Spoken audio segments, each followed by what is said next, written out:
I want to circle back on your book, right? Because we want to like go back into like your roots of why you even got into all of this in the first place. You got a pretty rich spectrum in that book of like social workers and child protection officers, people working in education. So in a simple sentence or two, right? Well, we're sort of going into the closing, right? So in a simple sentence or two, what do you think these like 30 people in the book would love to say to the system that they feel they couldn't say out loud? Like, what's the big theme that you heard through all your stories? I think they desire understanding. Yeah. One of the most striking experiences for us is the fact that many of the people we spoke to don't feel heard. Yeah. And the moment we gave them an opportunity, like our interviews will be like 1 to 2 hours. It will end up, 5-6 hours. Sometimes you have to meet, 2 or 3 times. And there is this level of like almost catharticism where they feel that release of being heard and being understood. I think there's very little of that today. Like, we're very quick to want to solve the problem.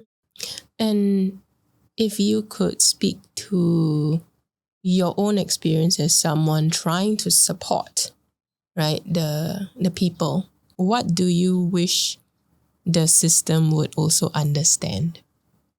Wow. It's a hard one, so sort of it. I mean, I have a few thoughts about this. Yeah.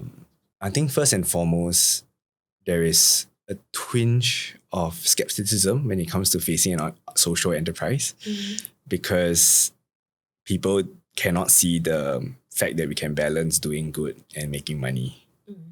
And as a result of that, we have a large level of scrutiny in both spaces, which not always is easy in that case. I think, especially for young social entrepreneurs, one of my hope that I wish to see is people giving the younger ones a chance. Yeah, especially those who have good intent and they need time, giving them a chance, giving them spaces to not just experiment, but to be committed to see the experiment into fruition.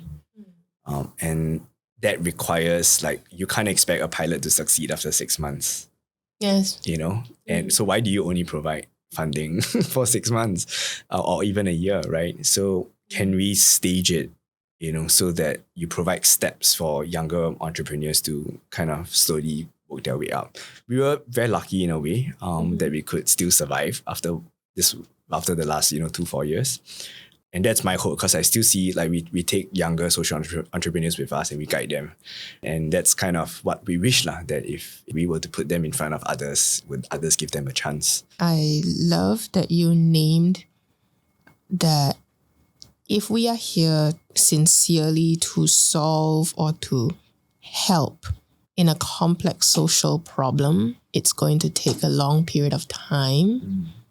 And if the entrepreneur, the young socially oriented entrepreneur is saying, I'm prepared to put my skin in the game 1 to 3 to even 5 years, then would the institution or the corporate come alongside and say, sure. Yeah. But it is a big ask. But if we are serious about let's work on a social issue that is complex, then time. For sure. Yeah, time and budget, of course.